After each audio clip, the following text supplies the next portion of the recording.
ย้อนคำเขาแม่สิบ่แพ้แค่คำคนไผสิมินว่าเฮาจนบ่สนดอกแนวใจใหญ่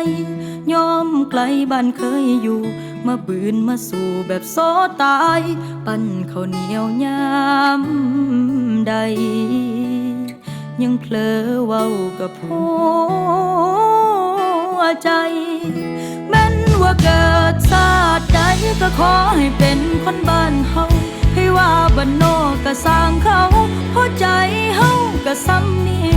ศักดิ์ศรีของความเป็นคนที่บ่ได้ปล้นผู้ใดมีพ่อแม่เพิ่นสั่งไว้อย่างดีอยากได้อยากมีให้อดเอาใหญ่ย้อนคำเขาแม่สิบ่แพ้แค่คำคน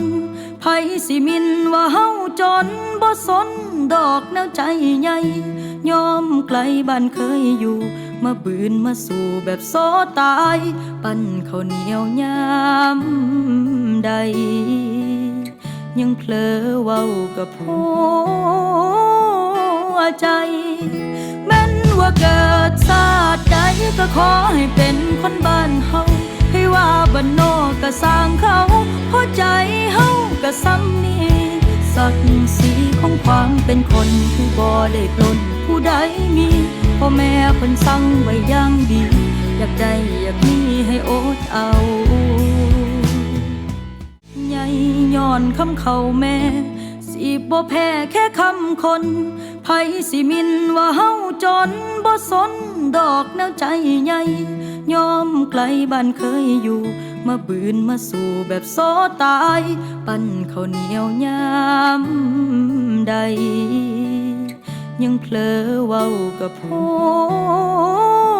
วใจแม้นว่าเกิดชาติใดก็ขอให้เป็นคนบ้านเฮาให้ว่าบ้านนอกก็สร้างเขาหัวใจเฮาก็ซ้ำนี้ศักดิ์ศรีของความเป็นคนที่บ่ได้ปล้นผู้ใดมีพ่อแม่เพิ่นสั่งไว้อย่างดีอยากได้อยากมีให้อดเอาใหญ่ย้อนคำเขาแม่สิบ่แพ้แค่คำคนไผสิมินว่าเฮาจนบ่สนดอกแนวใจใหญ่ยอมไกลบ้านเคยอยู่มาบืนมาสู่แบบโซตายปั้นข้าวเหนียวยามใดยังเผลอเว้ากับหัวใจแม้นว่าเกิดชาติใดก็ขอให้เป็นคนบ้านเฮาให้ว่าบ้านนอกก็สร้างเขาหัวใจเฮาก็ซ้ำนี้ศักดิ์ศรีของความเป็นคนที่บ่ได้ปล้นผู้ใดมีพ่อแม่เพิ่นสั่งไว้อย่างดีอยากได้อยากมีให้อดเอา